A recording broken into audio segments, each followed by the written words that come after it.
Bem-vindos, eu sou Luiz Castelo e neste vídeo começaremos o assunto capacitores. Trata-se do capítulo 25 do livro-texto Halliday, nona edição. Gente, vamos começar aqui apenas conversando sobre capacitores. O que são capacitores? E para que servem os capacitores? Capacitores são dispositivos que servem para armazenar energia. Então, toda vez que eu quero armazenar energia, eu tenho algumas maneiras de fazer isso. Entre elas, eu tenho guardar essa energia dentro de um capacitor, na forma de um campo elétrico, e a gente vai discutir isso neste capítulo, e também podemos guardar energia em baterias, pilhas, esse tipo de dispositivo. Esses dispositivos, as baterias, as pilhas, a gente guarda a energia nela normalmente no formato de energia química, enquanto nos capacitores a gente guarda no formato campo elétrico. Eu armazeno energia dentro de um campo elétrico. Isso a gente, de novo, vai ver um pouquinho mais para frente durante o assunto capacitor.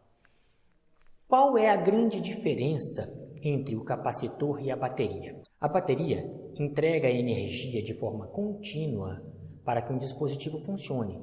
Isso requer um tempo até que essa bateria descarregue e eu possa manter o dispositivo funcionando por um tempo razoável. Enquanto isso, os capacitores entregam a energia de forma muito mais rápida para os dispositivos que ele quer que funcione. Exemplo, vamos dar dois exemplos apenas aqui. Se eu quero fazer o flash de uma máquina fotográfica funcionar, eu tenho que fazer com que aquela luz pisque de forma muito intensa, ou seja, ela vai consumir uma grande quantidade de energia num tempo muito curto. A bateria não vai fazer este serviço. Quem vai descarregar toda a energia num tempo mais curto, para que eu tenha um pulso forte de luz no flash, é o capacitor. Outra utilização dos capacitores são em motores monofásicos. O que é isso, professor? Motor monofásico, um exemplo, o motor do seu ventilador. O seu ventilador, para que ele funcione, ele precisa de uma partida com uma quantidade grande de energia. E para isso ele tem armazenado nele um capacitor. E este capacitor descarrega essa grande quantidade de energia para que a hélice comece a girar e só depois disso ela mantenha-se girando através da tomada da sua casa. Então, a partida desse ventilador é feita pelo capacitor, que pode fornecer energia de forma rápida para ele. Então, essas são duas aplicações de capacitores. Ela é muito maior do que isso, as aplicações dele em dispositivos eletrônicos. Ótimo. Então, a gente já falou aqui sobre o que é um capacitor, que é um dispositivo que é capaz de guardar energia na forma de campo elétrico, e a gente já falou por que o capacitor e não a bateria. A gente fez essa diferença entre essas duas coisas. O que é o capacitor na prática? Na prática, um capacitor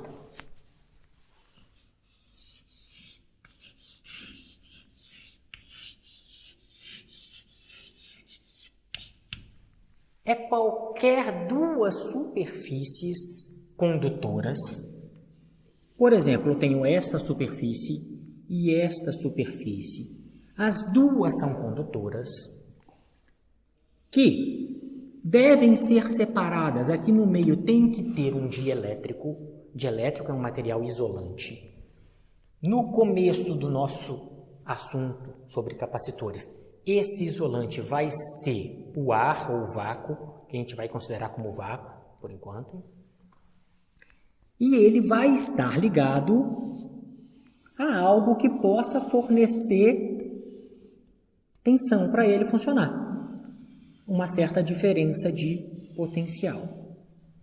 Então, qualquer duas placas condutoras, então esses aqui são condutores, os dois lados.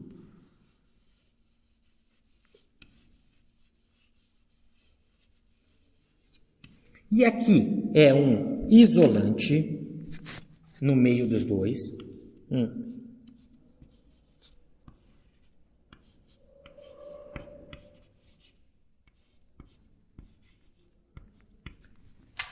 É um capacitor. Qualquer dispositivo formado por dois condutores e um isolante vai ser para a gente aqui um capacitor. Olha só o que vai acontecer quando eu ligo ele em uma certa diferença de potencial. Então, se eu ligar ele numa diferença de potencial, este é o lado positivo da bateria. Sempre o traço maior é o lado positivo da bateria. E este é o lado negativo da bateria. Ou seja, se aqui é positivo e este capacitor estava neutro no começo, ele vai começar a arrancar os elétrons que estavam aqui, ó, que tinha um monte de cargas negativas e positivas em igual quantidade, mas como aqui é positivo, ele vai começar a atrair esses elétrons para a bateria. Vai começar a atrair esses elétrons para cá, porque esse é o lado o lado positivo da bateria. E positivo atrai cargas negativas. Ao mesmo tempo, aqui vai ter que compensar esse serviço. Logo, aqui se depositarão as cargas negativas que foram arrancadas do lado de cá. Elas circulam e são compensadas de tal forma que esta placa fique negativa. Como eu arranquei elétrons daqui, esta placa ficou positiva.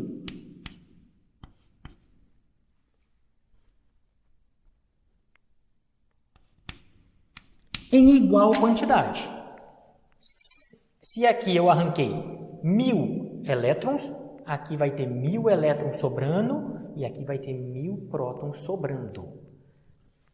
A um desses lados da placa, qualquer um dos dois, a gente fala que é a carga do capacitor. Na verdade, o capacitor vai estar, se eu contar as duas cargas, as duas placas ao mesmo tempo, ele vai estar neutro. Mas, como eu arranquei de um e depositei no outro, uma das placas a gente chama de Q, que é a carga do capacitor. E o que a gente repara nesse capacitor quando a gente faz isso? A gente repara, se fizer isso experimentalmente, que se eu fizer um gráfico da carga em função da diferença de potencial, a gente vai reparar experimentalmente que se eu venho aqui e deposito uma certa quantidade de cargas qualquer do lado da placa do capacitor, para isso eu vou precisar de uma certa diferença de potencial. Eu quero depositar mais carga, só aquilo não é o satisfatório para mim. Eu venho aqui e deposito mais cargas, eu vou precisar de uma outra diferença de potencial. Tudo bem, e vou fazendo isso. Eu vou ver quanto de carga eu consigo depositar com cada diferença de potencial que eu puder fornecer para as placas do capacitor. E a gente vai ver que quando eu faço isso, eu tenho uma linha reta. Ou seja, a carga e a diferença de potencial são diretamente proporcional. Se é uma linha reta, o que nós temos é que isso aqui respeita uma equação do tipo AX mais B, onde este é o coeficiente angular da reta e este é o coeficiente linear da reta. Só que, quando o capacitor está vazio, ele tem carga zero. E se ele tem carga zero é porque eu não forneci nenhuma diferença de potencial para ele. Logo, esta reta começa no ponto zero. O meu coeficiente linear dessa reta vai ser zero. Então, gente, reparem aqui. O que eu tenho é que a carga é igual a vezes a diferença de potencial. Tá aqui. É esta a equação. Essa equação é do tipo y é igual a ax mais b. Quem que é y? A carga, está no eixo y. Quem que é x? Quem está no eixo x? O v. E este aqui é meu coeficiente angular. Este coeficiente angular aqui é que me permite fazer esta igualdade ser válida. E esse coeficiente angular recebe um nome. O nome disso é capacitância.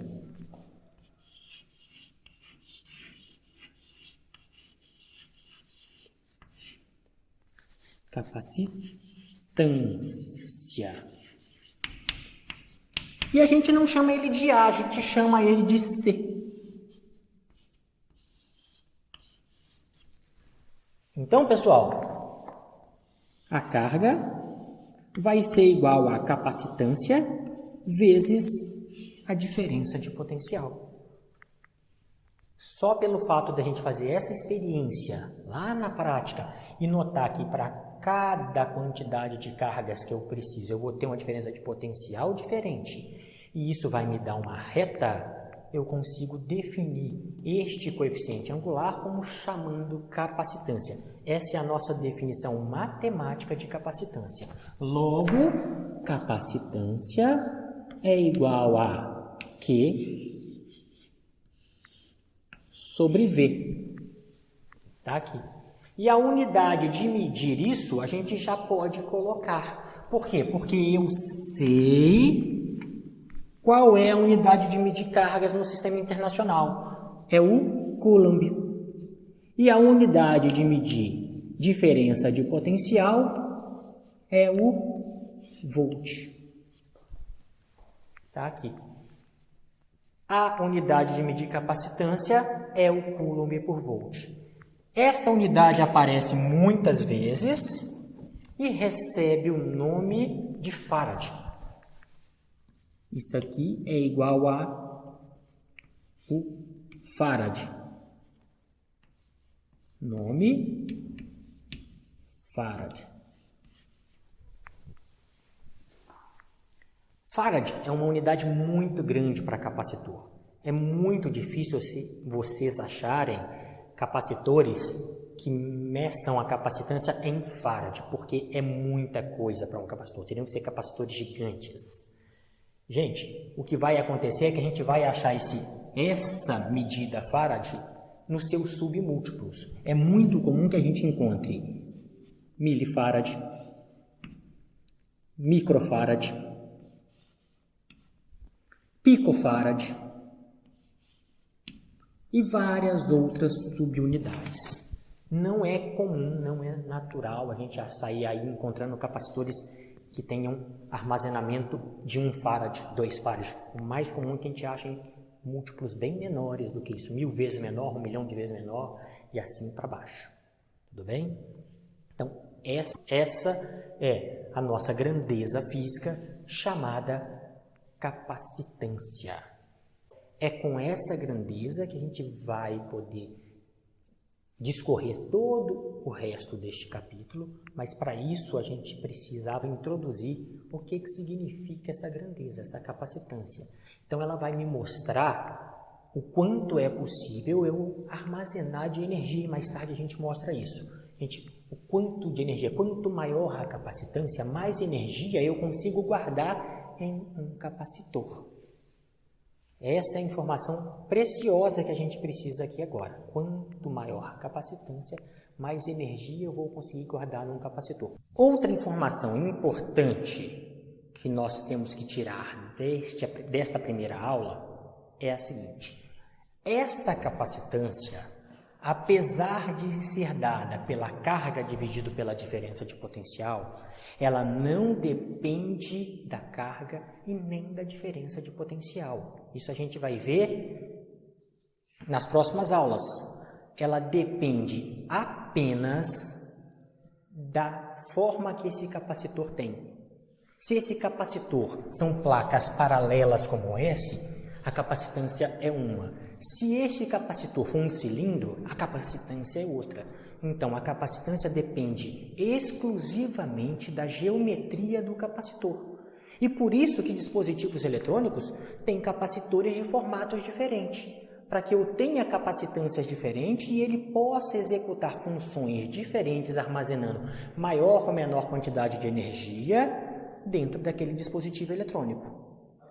Então, gente, essa é a parte importante da aula. Qual que é? Vamos resumir aqui. Carga e diferença de potencial. Quando eu estou carregando o capacitor me fornece uma reta.